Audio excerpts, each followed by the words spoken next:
Hello, everyone. I'm Los Angeles Mayor Eric Garcetti, and I'm so honored to join all of you today to celebrate and to recognize our beloved Asia Society for its important work in building stronger bridges between Asia and the rest of the world. For more than 6 decades now, Asia Society has served as an essential pillar of global peace and shared prosperity through its efforts to advance common understanding and to foster collective strength. This network has proven critical, especially in moments of shared challenges. Across the globe, Asia Society is bringing people together through arts, through education, and through policy initiatives. And here in Southern California, this far-reaching network is tapping into our rich diversity, forging bridges of understanding between communities through cross-cultural dialogue. And as a proud member of the Advisory Board of Southern California and alum of Asia 21, I know firsthand what Asia Society does to make our world a better, more unified place, setting a stage for a prosperous future. I also want to take this opportunity to congratulate and thank Consul General Akira Muto for his continued excellent work aimed at forging a greater connection between LA and Japan as he concludes his extraordinary 3-year posting here in Los Angeles. The rich and vibrant history that Japan shares with LA spans across many generations. So, Consul General Muto in particular, thank you for being a big part of the impact that Japan and Japanese Americans have had on the City of Angels, from fostering increased cultural vibrancy to focusing on greater social justice. The ties between Los Angeles and Japan span more than a century, and over this time, our communities have grown closer, and you have been a great leader and friend to us. Now, Los Angeles is a historic gateway for many Japanese families who have made lasting contributions to our city's identity. But you cannot talk about LA without mentioning Little Tokyo, right here, the heart of our civic center, or recommending a great visit to eat the best food in Sawtelle Japantown in West LA. To this day, LA is home to one of the largest Japanese diasporas in the world, and their stories have not only defined our City of Angels, but it continues to shape our city into our future. Consul General Muto, you've always honored and cultivated this unique shared history between our two countries. Though Consul General Muto, you're preparing for your next assignment, I know that you will be dearly missed here, and your legacy here in our City of Angels will continue to be far-reaching. So on behalf of the City of Angels, thank you, Consul General Muto. Domo arigato gozaimashita for the work that you have done to strengthen the Los Angeles-Japan relationship, and we wish you all the best on your next assignment. Here's to lifelong friendships. Hi, welcome to the program. My name is Jonathan Karp, and I'm happy to be here today for a very important and timely conversation. In fact, as the fourth in the Standing Against Racism series, I think Asia Society Southern California has been really at the forefront of the global Asia Society in talking about this issue since May 2020, George Floyd's death, and then the spate of anti-Asian violence. We have 2 wonderful speakers with us today. We're very pleased to have them. I will say, unfortunately, our 3rd speaker, Debbie Adler, was unable to make it. She's under the weather. She is heading up a new city private-public partnership called Global LA, which is looking to lure foreign investment and, apropos of the conversation today, looking for inclusive investment, ways to help social justice, economic parity, and subjects like that. So without further ado, I'd like to introduce our 2 guests who are with me here at Asia Society today. So while we're addressing you, and I understand our audience is all over the world, we'll be looking at the camera as well as at each other. So we're not turning away from you, but we're speaking personally. In any case, we have with us the Japanese Consul General, Akira Muto, who has 25 years of experience in the foreign ministry, Russia expert, trade, economic cooperation, intelligence. He has served in all of these areas at the ambassador level, so I will be addressing you as ambassador. And we have another ambassador, Michael Lawson, who is an Angelino and has served in a number of, well, he's now president of the LA Urban League after a long career as a law partner at Skadden Arps, an ambassador in the Obama administration, and on a number of civic organizations and university boards. So welcome to both of you. Thank you for coming. You weren't chosen randomly. You're involved in an initiative, a joint initiative that is trying to build on both historic Japanese African American ties, but also to respond to recent issues. So, Ambassador Muto, your day is pretty full with trans-Pacific diplomacy, yet you've decided to launch this personal mission to build ties with the local African American community. How did you arrive at this, and what are the broad goals? Okay, thank you, Jonathan. Yes, it all started under the pandemic. As Mayor briefly mentioned, there are 280,000 Japanese Americans living under my jurisdictions. And as I started learning the history of Japanese Americans here in the United States, I came to understand how good friendly relationship they used to enjoy with the African American community as neighbors in redlining districts. And to date, the Japanese Americans have appreciated the fact that their properties had been taken well care of and protected by the African American community during the time of their incarcerations during World War II. So under the pandemic, when I saw the Black Lives Matter movement develop in LA and beyond, and saw how the African American communities suffered, I came to think of what we can do to help our Black brothers and sisters in their time of need. So the Japan Black LA Initiative is one of the 4 pillars that my office is working with the African American community.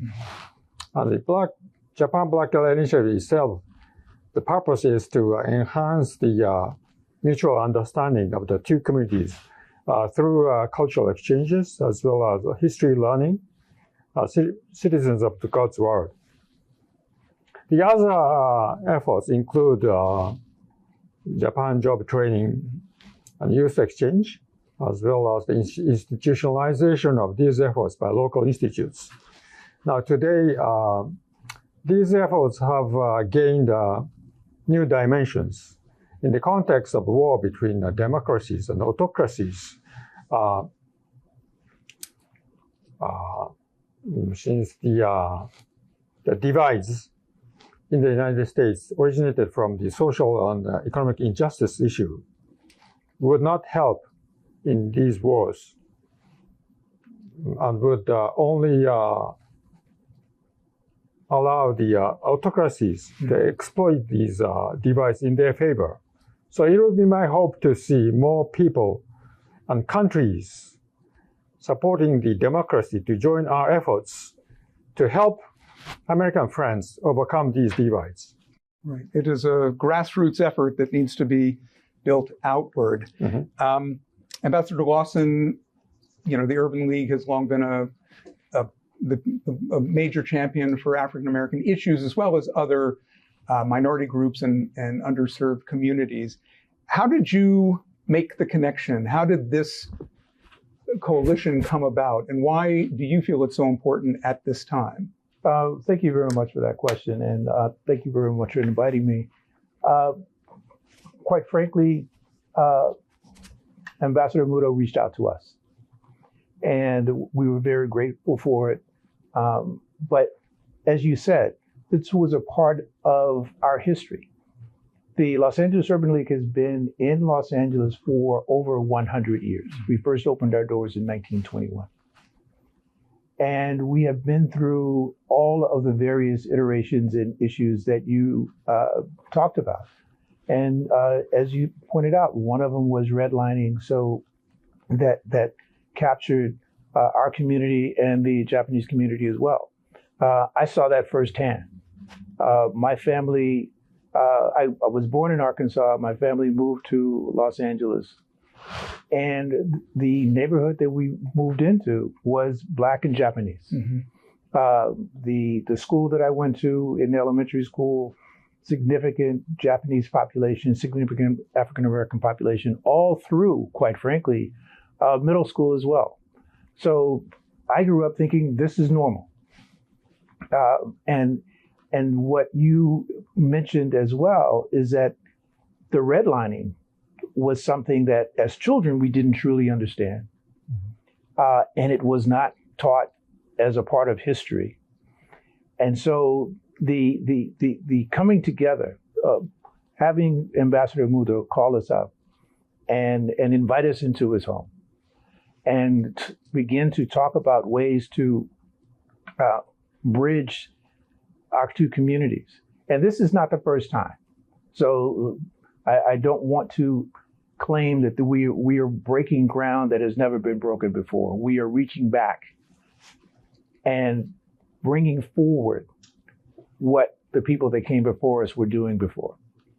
There have been efforts to separate our communities, and we have to fight that. And that is exactly what Ambassador Muto, he wanted to do. It's exactly what we wanted to do, and that's exactly what we are going to do. No, I think that's very important. We'll talk about some of the things in the past. In fact, well, actually, in 1992, after the race riots, Toyota opened a training center on Crenshaw in response to respond. Your effort now is actually broader than a single company and broader than jobs. If you could sort of talk about how you've been building that side of the initiative, the job training. Sure. When I discussed with Ambassador Lawson reminded me of the history of the Toyota Job Training Center. And the ambassador wanted to revitalize the relationship with the Toyota. So he suggested if I can reach out to Toyota and see if they're interested in building a relationship again. And as I started working on reaching out to Toyota, I thought, this might not be only the problem of Toyota, and there might be some other companies interested in joining the efforts. So I asked the Japan Business Association of Southern California, which has a huge, groups of Japanese companies under the umbrella, and see, how many companies might be interested in providing some kind of job training in the region. And today I have 11 companies join the efforts, out of which the 6 companies have partnered with the U.S. state Dominguez Hills. They are Mitsubishi Electric, All Nippon Airways, and Suntory, Sony Pictures, Manufacturer Bank, and Radek Gateway Hotel. Now, these companies will seek with the faculty of the Dominguez Hills to provide either the internships or create a new program that would help to develop new products, or it would help the R&D for these companies. And already the Sony Pictures has decided and agreed to provide 2 internships for the 2 students from the Dominguez Hills. So it sounds like there's a broad mix of companies that actually represents industries that are important in LA, whether it's entertainment or manufacturing or trading. So those will be very relevant companies for Black students and workers to look at, to consider. So it is our hope that through these programs and curriculums, it would better prepare students for the future jobs. And so we are looking forward to, have the new programs. It's called Japan Job Training. Instead of Toyota Training Center, we are going bigger than Toyota. And the goal is to continue to recruit more companies. Is it also non-Japanese companies? I mean, is the hope to? The 11 companies are only the beginning. Right. So if there's other international companies wanting to join the efforts, we are open to do it. And so long as this is going to be just a kickoff of the whole process, long-term efforts, it would be welcome. Ambassador Lawson, the Urban League's role in this initiative, could you explain how you'll be contributing to the effort? Well, thank you very much for that question. The Los Angeles Urban League has always been about job training. Right. And so this fits hand in glove with what we have been doing in the past and what we plan to do in the future. But it actually goes beyond that, because there's one thing to train people for a particular job. What we want to do in a broad sense is create the ecosystem that, quite frankly, has been set up in various communities within Los Angeles. Mm-hmm. You look at what the Japanese community has done in Los Angeles. They have their own ecosystem economically, that where their entrepreneurs are buying and selling to and from each other. Right. This job training program, I know, will morph into that as well.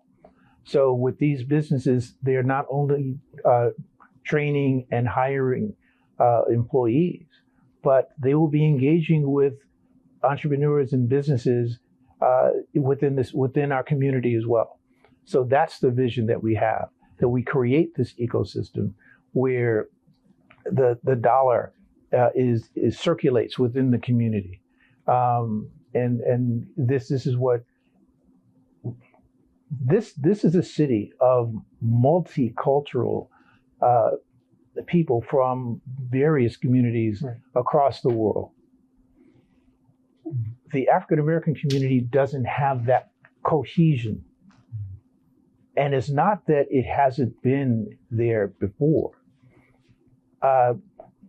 One of the things that we talk about in 1921, when the Los Angeles Urban League opened its doors, that was the same year that Greenwood, the district of Tulsa, Oklahoma, was destroyed in 3 days of rioting.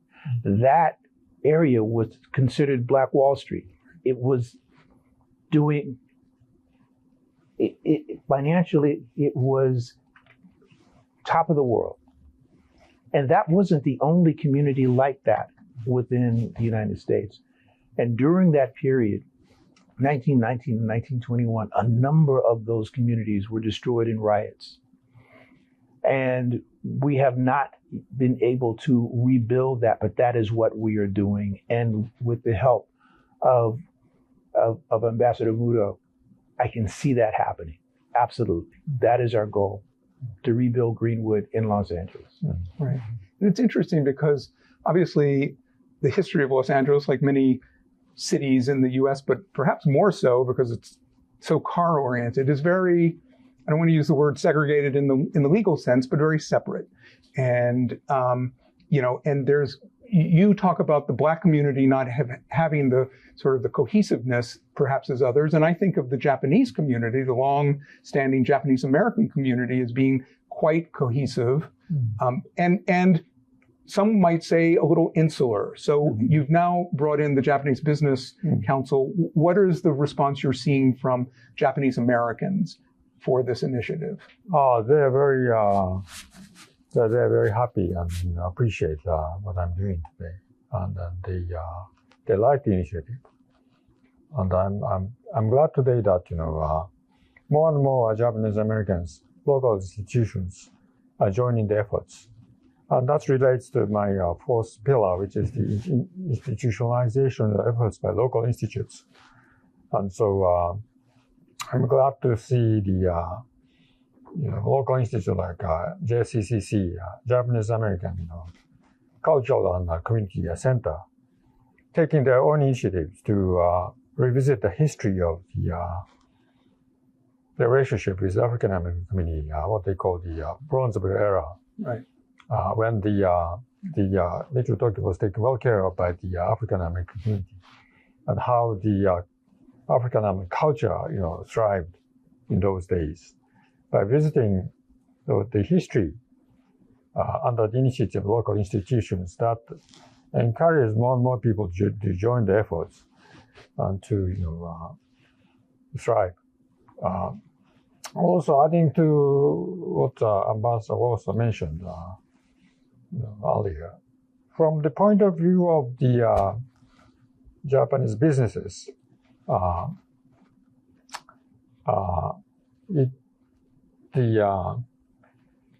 the purpose and goal for the Japanese businesses is to make the efforts lead to a more prosperous community, and to let the community thrive, which would lead to the improvement of the business environment. When you see more riots or smash and grab types of activities in the community, that would just do away the Japanese investment, which is the largest investor in the region for the whole California. So these efforts that we are engaged today are by no means unilateral.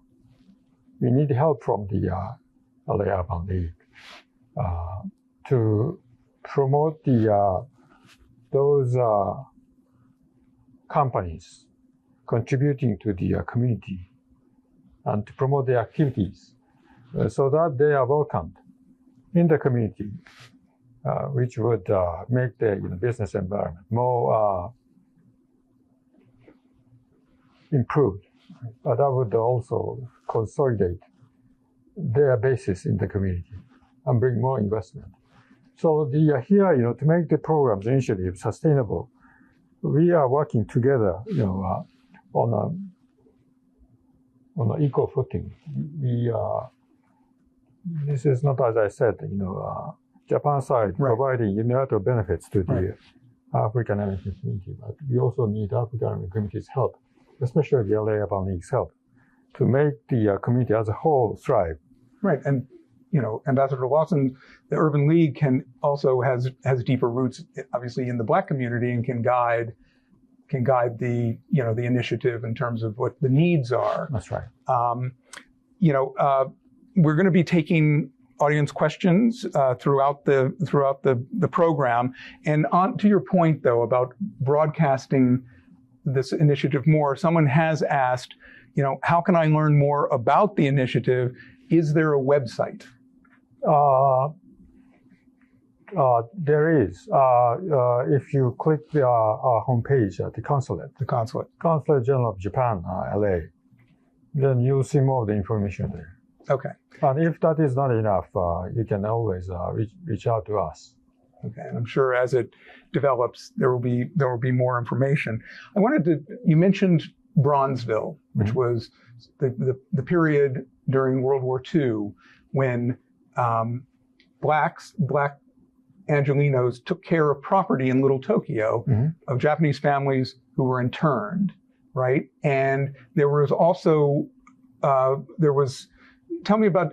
I think in part of this initiative, there are going to be history lessons or historical exchanges between the two communities, or for anyone who would like to participate. And does that also focus on culture, like jazz and food? Oh, yes. So as I understand, this is going to be a 2-year program starting from this year. And they will be revisiting the history by showing the photos of all days. Let people lecture from those days to share what it looked like. And so, as you mentioned, the only jazz stars enjoyed playing the jazz in Little Tokyo in those days in many of those cafes and restaurants. So it was very fancy in those days, very different from what it looked like today.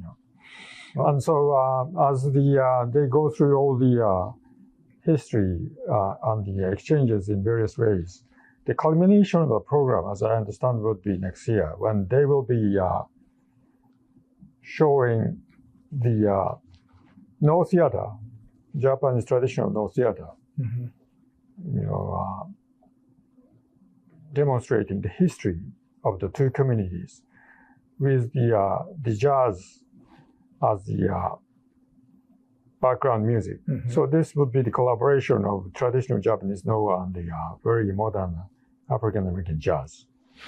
Interesting. So they will be holding this event, the JCCC, Japanese American Cultural and Community Center, next year. So please be aware of that. And please do visit the Right. JCCC. Well, our office, Asia Society's office, used to be in the JACCC, so we have good ties with them, and we'll certainly, Excellent. that's an interesting program to publicize. Ambassador Lawson, you grew up in an environment where you understood and ties between different races and ethnicities in Los Angeles, and particularly Japan. But among the Black community now, what awareness is there either of this history, and how much contact is there with Japanese Americans or Chinese or Korean, obviously these burgeoning Asian populations in LA?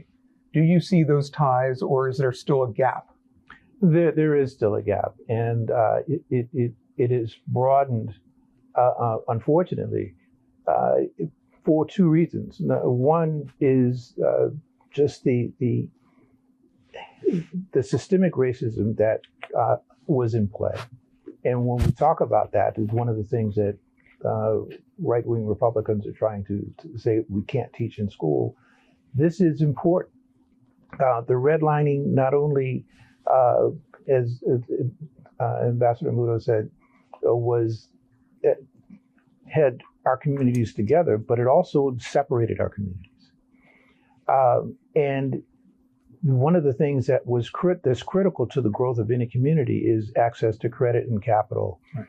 And with the destruction of Black Wall Street, with the destruction of other just wonderful communities throughout the South, we lost the access to the capital and credit that was available. And whatever else was available outside of our community, we were not entitled to. So you look at, for example, after World War II and the GI Bill, the benefits that were allotted to the GIs who came that fought in the war, that allowed them to buy homes and so on and so forth, was not allocated to Black GIs. Mm-hmm. Areas that our communities lived in, literally, we were not.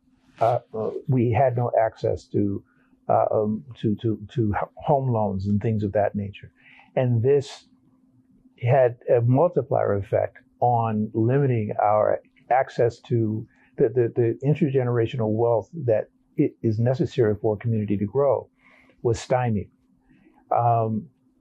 So we're looking to rebuild all of that, not on our own, but working with the Japanese community, working with, quite frankly, other ethnic communities within Los Angeles, because we have been separated, and candidly, there are forces out there that want us to remain separated. Right.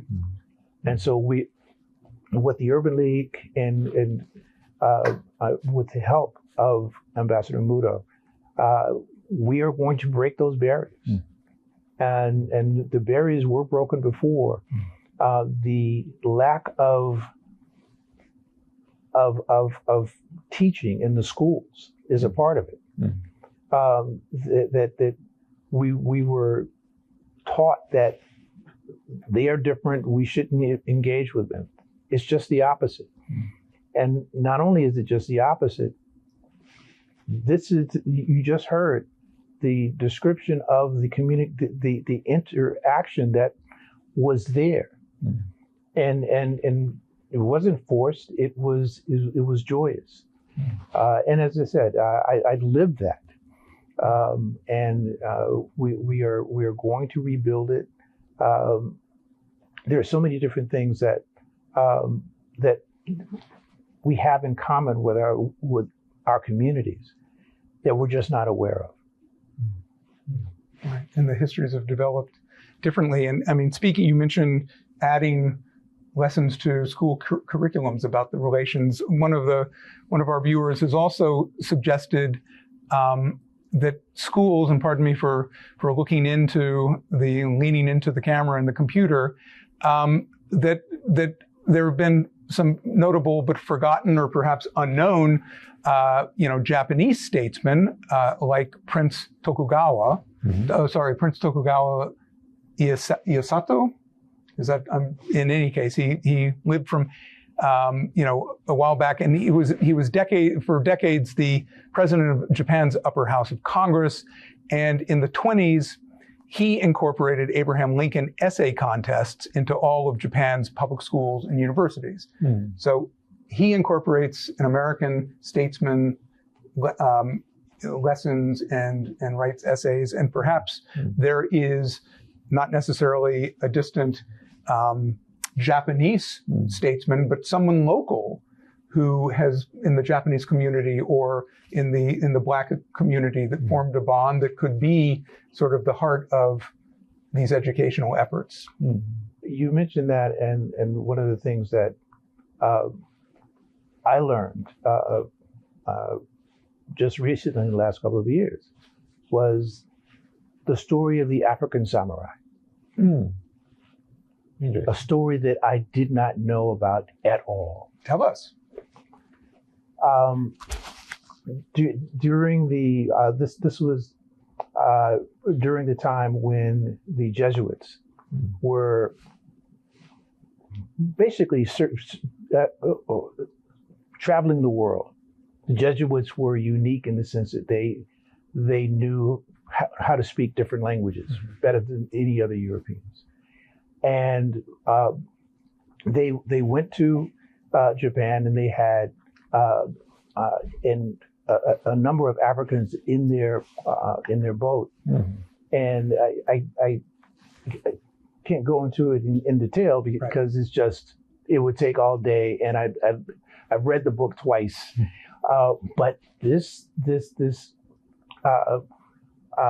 person of African descent was welcomed into the Japanese,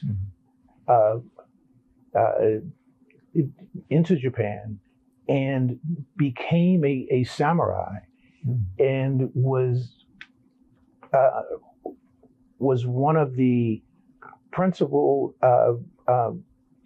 part of one of his principal efforts was to fight with the Japanese against the European onslaught, if you will. This is something I remember distinctly being at Ambassador Muto's home and mentioning this, and everyone on the Japanese side of the table said, "Oh, of course, we know that." I was just learning this. Right. And we need to learn our history so that we know how our cultures have been intertwined for hundreds of years. To have this gentleman welcomed into that community, and not just welcomed into that community, but trained and became a very significant portion of it, is something that our community needs to learn and know. And it will impact the way in which we view each other. One of the many lessons, if you just learned it, I guess it's safe to assume that lots of school children, Black school children in public schools, don't know of this. I mean, as just one historical example. But jumping to the present day, part of the initiative is exactly that, is selecting young Black Angelenos, or is it just Angelenos or Californians, to go and visit Japan. And I believe the first delegation has been chosen and has already visited. So why don't you tell us a little bit about that? Yes, so that is the third pillar out of the four pillars that I've been working with, which is the youth exchange. So I asked Ambassador Lawson as well, the city council member, Marquis Harris Dawson, to select the promising young adults from the African American community so that they can visit Japan on the expense of Japanese government for a week or so to be updated on the developments in Japan, as well as the state of affairs of the society in Japan. And so they just came back, but they were so excited about the trip, and that they learned a lot. They told me, but also we learned a lot too, because diversity is something this city enjoys, but something that in Japan we are very much behind. Right. We are too homogeneous society that is very out of context in terms of promoting diversity. But because of the demographic crisis in Japan, we would need to open up more and more for the foreign people to enjoy working in Japan. So sooner or later we would come to face these problems to enjoy how diversity can bring about energy and Are there any specific requirements? People apply. I mean, there will be applicants for these slots. I mean, I think it may help the audience. They may know of people like what are you looking for in these exchange programs? Basically, the targets would be the young adults. So those young people in the early of their careers wanting to expand their knowledge in terms of relationship with Japan. They're all welcomed. So we would not choose ourselves, but we would let the African American community choose on their own. And so long as we consider they are worth traveling to Japan, I think they'll be able to come. So that exposure and jobs are important. I mean, particularly as everyone expects a recession coming soon, this kind of focus on jobs is really important. Is there also an element of language training, Japanese language training, that is part of this, or Ambassador Lawson, relevant as far as you can see? There is. That's important regardless. We are a multicultural city in a multicultural world. One of the things that we need to encourage our young people to do is to be multilingual. And so that is a part of it. It is not a requirement to be a part of this project, but there is no doubt that once these young people come back, they're excited about it. You plant the seed of what can be accomplished if you take the time to learn about other cultures, to learn about other languages, to be able to engage. It's an eye-opening experience for everyone that is exposed to it, and so you really don't have to look for specific traits to find people who are going to excel in because of this and excel in this. So, and I want to pick up, I'd like to get both of your views on the broader issue of sort of bridging communities, perhaps not just the African American and the Japanese communities, but Ambassador Lawson, you talked about the efforts and the forces to divide, to pull communities apart. And we've, in some ways, seen equal strength of, since George Floyd's killing and since the anti-Asian violence, there have been coming together. But again, these forces, describe what you're talking about. Where do you, the internet, social media, where do you sort of assess the general issue of racial or ethnic relations in LA now, sort of 2 years after the spark that started it?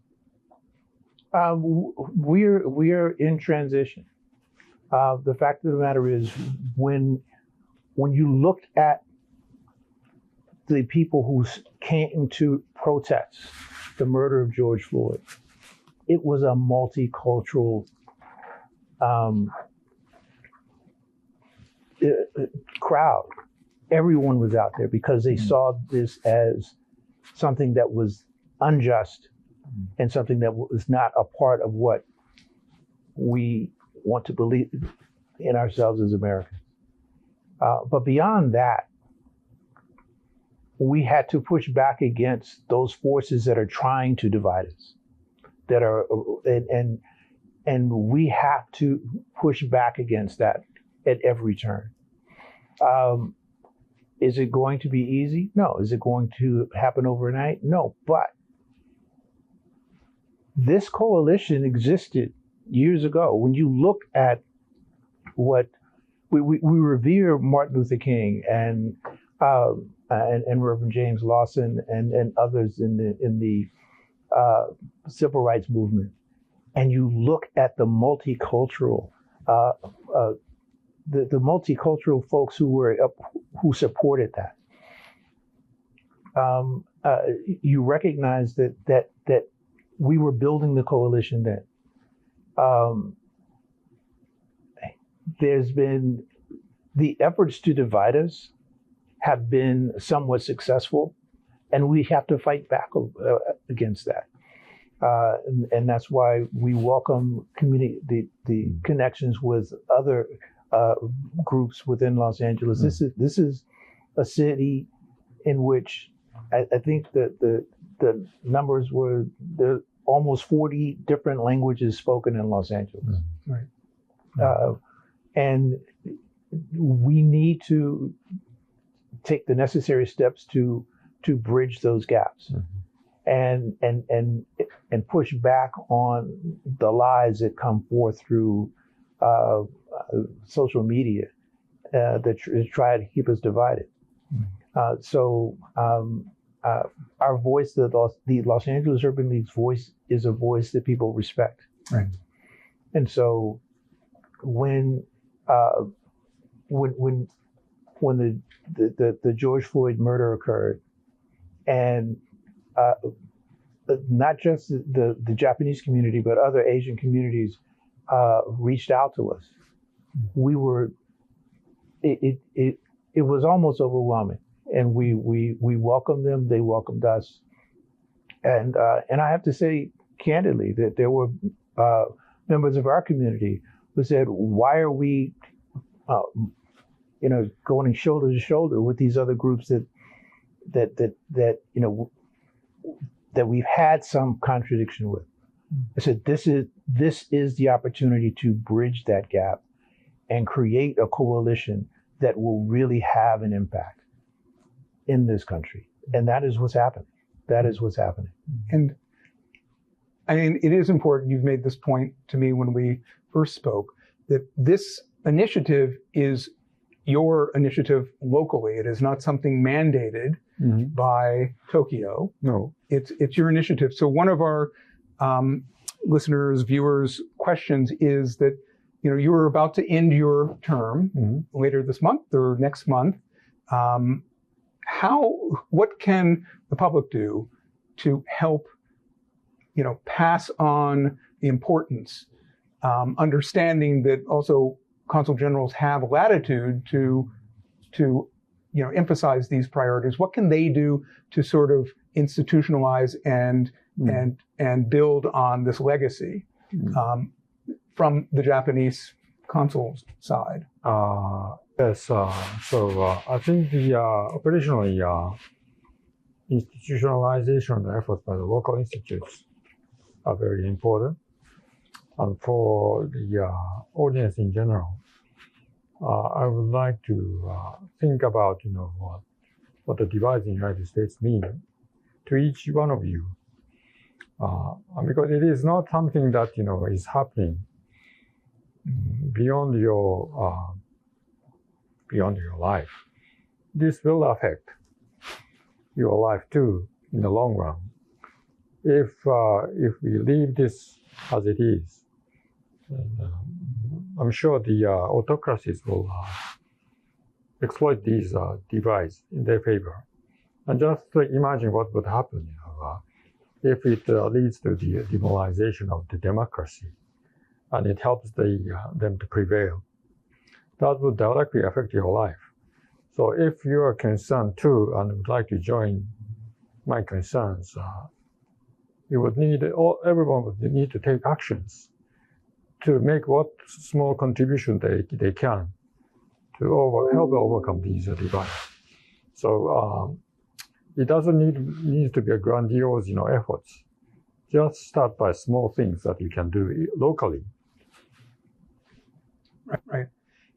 And for both of you, it's still a relatively young initiative, but have you had conversations respectively within, among other consuls general or the ambassador in Washington or other chapters of the Urban League to sort of, is there interest or to sort of suggest this in other cities? In other words, does this hold lessons perhaps for other areas, other cities where the Japanese community is active and the Urban League is active? I can say candidly that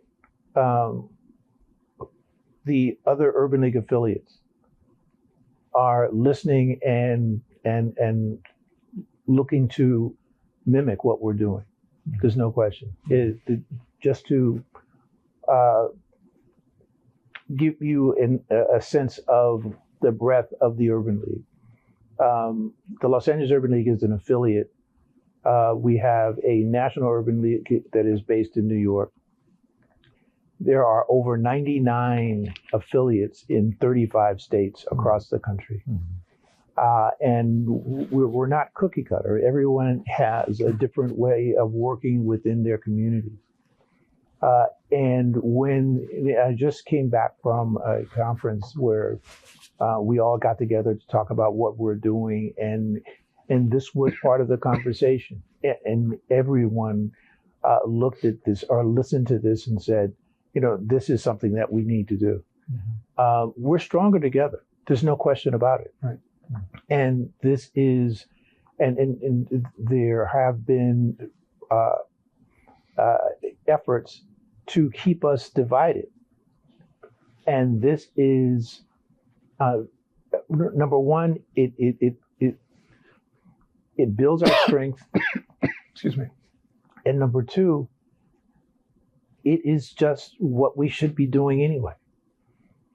Because we're stronger together. We're going to be able to help each other in a number of different ways, and our communities will thrive, both economically and in terms of just the relationships. There's no question about it. Ambassador Muto, has this initiative gained some visibility among your colleagues and other consulates in the U.S.? I hope it would. I haven't seen yet. Okay. But I think the right arguments will prevail eventually. Right. Well, I think this has been a wonderful conversation. If there's anything that I haven't asked about that you'd like to say before we wrap up, the floor is yours, as they say. But yeah, there's one thing. So in the same context that the ambassador Lawson has been discussing to create a coalition, we're also reaching out to the Hispanic community. And we are working with the community coalition to explore more collaborations to see if we can build bridges between the Hispanic community and the Japanese community. Is that part of the same effort, or these will be separate? It's separate. It's separate. Mm-hmm.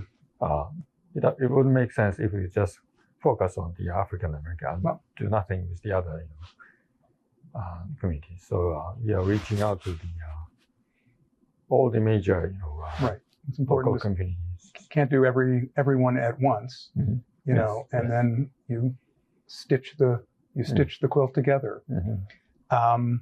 Ambassador Lawson, or any closing thoughts? Or my only closing thought is that I am going to miss Ambassador Muto. You're not the only one. Very, very popular. You've been here at a very important and interesting time, internationally, but domestically. And, you've created a lot of goodwill and very tangible facts on the ground, shall we say, that people in our audiences expressed a great interest in helping institutionalize it. And just in closing, I also want to add a remark from someone who has written in to say, thank you, Michael. I still remember your leadership on these issues 25 years ago as a first-year associate at Skadden. I'll tell you the name afterwards because I don't want to put you on the spot on camera in case you don't remember this person. But anyway. Thank you so much. Well, I'd like to thank Ambassador Lawson and Consul General Muto for this discussion about important issues in Los Angeles that have ramifications well beyond the city. I would like to thank everybody for joining this Asia Society Southern California program from the US and Asia, I believe the South Pacific and Europe. Stay tuned for more great programming, and good evening.